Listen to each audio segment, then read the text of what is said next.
uma aula com Tia Rose. Hoje nós vamos dar continuidade ao capítulo 3.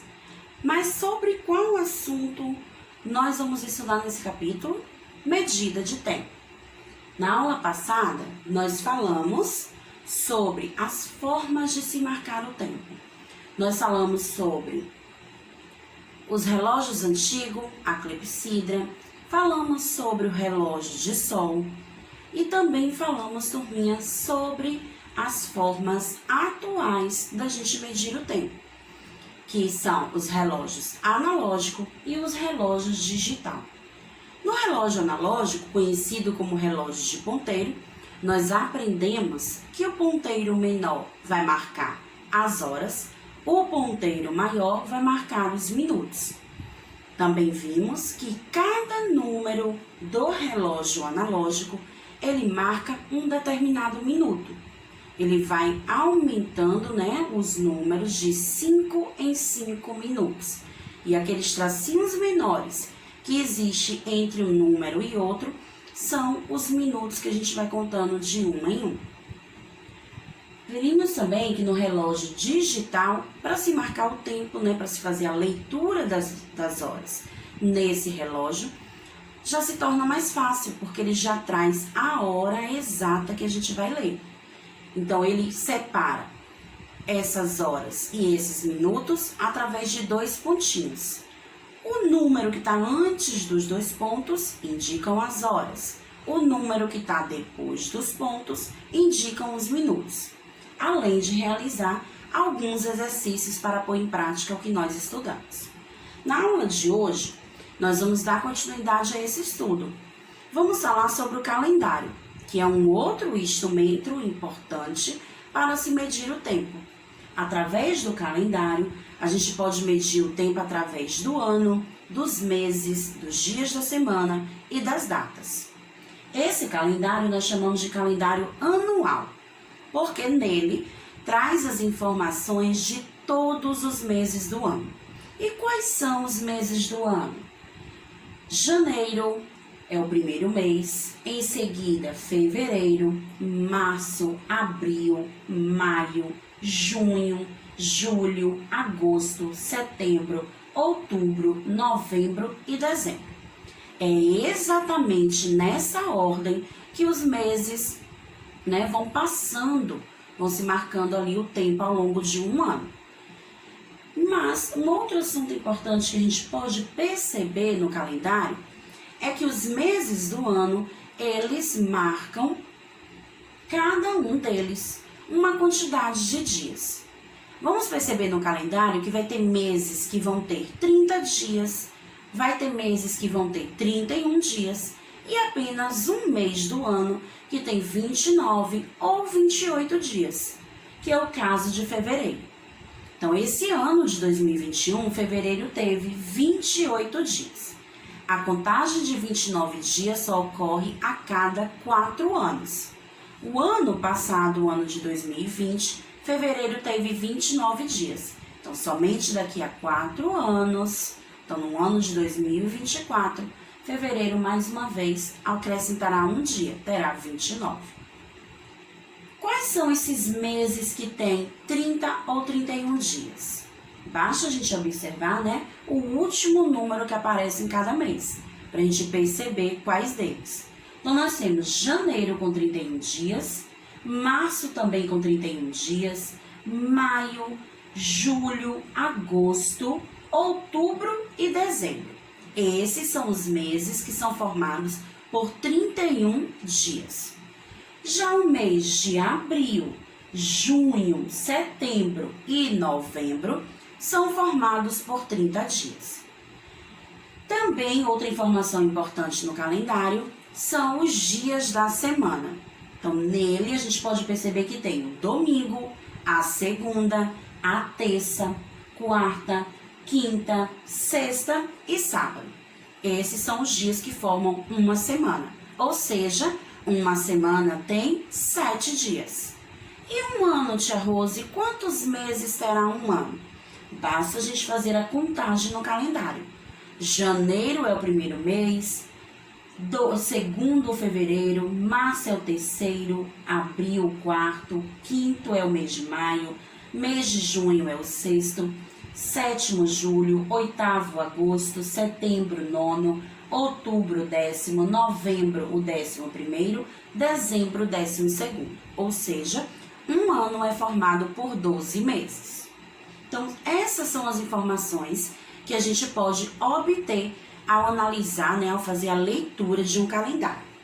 Tia Rose trouxe para vocês a leitura de um poema retirada do livro Mais Respeito, Eu Sou Criança, de Pedro Bandeira.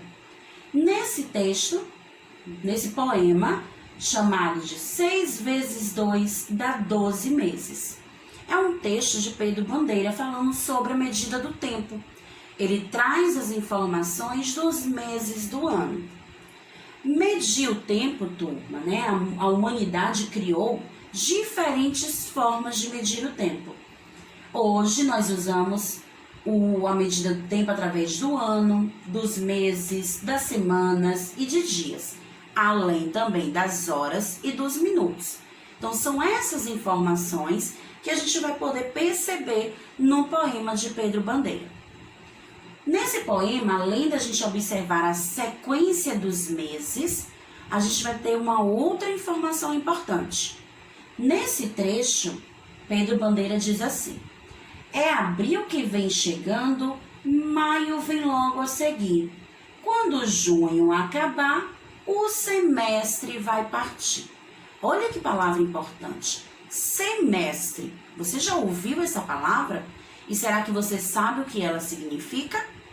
Então, a palavra semestre, turma, vai indicar o conjunto, o grupo de 6 meses. Então, quando você junta os meses de janeiro, fevereiro, março, abril, maio e junho, você forma um grupo de 6 meses. Ou seja, você está formando um semestre. Tia Rose trouxe aqui para vocês esses palitinhos e cada um contém o nome de um mês, ó. Eu tenho na minha mão 12 palitos, porque é a quantidade de meses que a gente tem em um ano. Então, nós vamos encontrar aqui o mês de julho, de setembro, de novembro, de junho, de outubro, de janeiro. Também vamos ter os meses de março, abril, fevereiro, agosto, dezembro e maio. Vejam que eles não estão na ordem quando o Tia Rose leu, mas é importante a gente observar e realizar a leitura dos meses do ano na sequência correta, como ocorre no poema de Pedro Bandeira. Na medida que a gente vai lendo cada verso, cada estrofe, a gente percebe que ele vai falando, recitando os meses do ano na sequência correta. Mas por que Tia Rose está com esses palitos? A gente acabou de observar através do poema de Pedro Bandeira que os meses do ano formam grupos para compor os semestres. Então, quais são esses semestres que vão formar um ano? Então, nós temos o mês de janeiro, fevereiro, março, abril e maio e junho para compor o primeiro semestre.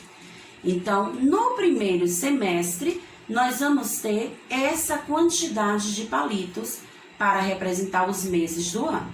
Então, 1 mês, 2 meses, 3 meses, 4 meses, 5 meses e 6 meses. Esses 6 meses vão formar o primeiro semestre do ano. Já a outra metade, por que Tia Rose falou a outra metade? Um ano tem 12 meses. Então, se eu dividir o número 12 em duas partes, eu fico uma parte com 6, a outra parte também com 6. Então, a gente vai ter 2 semestres. Um começando de janeiro e terminando em junho, o outro começando em julho e terminando em dezembro. Então, a metade de 12 são 6. Então, por isso que a gente diz que um semestre é formado por 6 meses. Então, vamos lá. Vamos exercitar um pouco sobre o que a gente acabou de ver na aula de hoje, né? Que é o calendário, meses, ano, dias da semana e datas. No trecho, quando junho acabar, o semestre vai partir. Retira da terceira estrofe do poema, aparece a palavra semestre. O que é um semestre? Então, vejam que tia Rose acabou de falar sobre isso. Um semestre é um período de 6 meses, ou seja, um grupo de 6 meses. Próxima pergunta. Quanto semestre tem um ano? Então, vejam que tia Rose fez a divisão com os palitos. Se um ano tem 12 meses, então um semestre é a metade de um ano. Então, esse semestre terá o total de... O ano terá o total de 2 semestres. Porque 6 no primeiro semestre, com mais 6 no segundo semestre, nós vamos compor um ano, que tem um total de 12 meses. Quando começa e quando termina o primeiro semestre do ano? Quando ele diz primeiro semestre, ele está se referindo aos primeiros meses que compõem o início do ano. Então, se eu sei que semestres são 6 meses, nós vamos começar pelo primeiro mês do ano até chegar ao 6º mês do ano. Então, a gente vai saber que começa em janeiro e termina em junho, porque o 6º mês do ano é o mês de junho. Próxima pergunta. As medidas convencionais de tempo podem estabelecer correspondências entre si. Preencha o quadro com as correspondências que você já conhece. Então, nós vamos ter que relacionar, turma, cada palavra que compõe aí na tabela com o que ela se refere. Então, eu sei que uma semana se refere a 7 dias. A gente estuda isso já há um tempinho. E um mês? Quantos dias terá um mês? E, tia, mas se os meses não têm a mesma quantidade? Então, se eles não têm a mesma quantidade, nós vamos estar informando aqui a quantidade que pode existir durante os meses. E aí, a gente sabe que um mês, ele pode ter 28 ou 29 dias, que é o caso de fevereiro. Pode ter 30 dias, que é o caso de alguns meses. Ou pode ter 31 dias, que também é o caso de outros meses. Um bimestre. O que significa isso? Bimestre. Quem já ouviu falar a palavra bicampeão? Ai, o meu time foi bicampeão. Eu fiz a corrida e fui o vencedor. Eu fui bicampeão. Então, a palavra bicampeão e a palavra bimestre se refere a 2. Então, quando eu digo bimestre, eu estou me referindo à quantidade de 2 meses. Trimestre, também. Meu time foi tricampeão. Ó, tri significa 3. Então, trimestre se refere a 3 meses. Um semestre, já vimos no poema de Pedro Bandeira, significa 6 meses. E um ano tem um período de quê? Um ano? 12 meses. Então, a gente precisa aprender e entender a relação que existe da quantidade de meses ou de dias a cada palavra que a gente pode encontrar em um texto, no livro. Vamos lá. Responda aos itens. Quantos bimestres tem um ano? Então, ó, nós vimos anteriormente que bimestre significa 2 meses. Então, se a gente for agrupando de 2 em 2, será que a gente consegue formar quantos bimestres? Então, se eu juntar janeiro com fevereiro, eu formo um bimestre. Março com abril, o segundo bimestre. Maio com junho, o terceiro. Julho com agosto, o quarto. Setembro com outubro, o quinto. Novembro com dezembro, o sexto. Então, ao agrupar de 2 em 2, a gente descobre que um ano terá o total de 6 bimestres. Quais são os meses do último trimestre do ano? Se a gente aprendeu que trimestre é o grupo de 3 meses, então quem são os 3 últimos meses do ano? É outubro, novembro e dezembro. Então, é um grupo de 3 meses, turma. Mais uma perguntinha para a gente discutir. Responda aos itens. Vejam que tia Rose trouxe ali no cantinho um calendário mensal. Por que mensal? Porque traz a informação de um determinado mês, que é o mês de abril de 2021. Olhando para esse calendário, nós vamos responder a essas 3 perguntas. Quantos domingos há nesse mês? Quando eu me refiro a essa pergunta, é porque eu vou observar a coluna do domingo e contar quantos dias aparece naquele domingo. Então, a gente percebe que ali tem o dia 4, o dia 11, o dia 18 e o dia 25. Então, eu digo que o mês de abril tem 4 domingos. Em que dia da semana será o dia 18 de abril? Então, primeiro a gente precisa identificar onde aparece o número 18. Então, tá logo ali de vermelho. Então, o dia 18 de abril, ele cai na semana em que ele se localiza naquela determinada coluna, que é no dia de domingo. Em que dia da semana cairá o dia 28 de abril? Então, também vamos localizar o dia 28 para identificar em qual coluna do dia da semana ele se encontra. E aí a gente percebe que ele se encontra na quarta-feira, né? Então, 28 de abril cai um dia de quarta-feira. Então, para que a gente encontre, né, saiba em qual dia da semana se localiza, a gente precisa observar a coluna onde aquele número se encontra. Turma, tem um desafio para vocês. No capítulo anterior, vocês construíram uma parlenda, né, envolvendo números. Agora, nós vamos usar a nossa criatividade para construir uma quadrinha, né? E o que é que vocês irão fazer? Vocês irão construir uma quadrinha, né, para poder falar sobre a medida do tempo. Você pode criar uma quadrinha falando sobre os dias da semana, sobre os meses do ano, sobre o relógio, sobre as horas, sobre os minutos. O importante é que a sua quadrinha esteja falando sobre o nosso assunto estudado nesse capítulo 3, que é a medida de tempo. As quadrinhas são um tipo de poema popular composto por 4 versos, geralmente de 7 ou 8 sílabas cada um. São muito usadas em provérbios populares e adivinhas.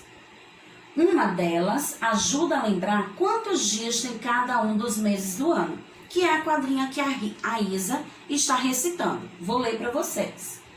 30 dias tem novembro, abril, junho e setembro. 28 só tem um, os mais todos 31. Então, nessa quadrinha da Isa, ela está informando a quantidade de dias que tem em cada mês. Então, use sua criatividade, crie a sua quadrinha, anota no caderno de matemática e na nossa próxima aula online, tia Rose vai querer ouvir a quadrinha que você criou. Beijo, turminha, e até o nosso próximo encontro. Tchau, tchau!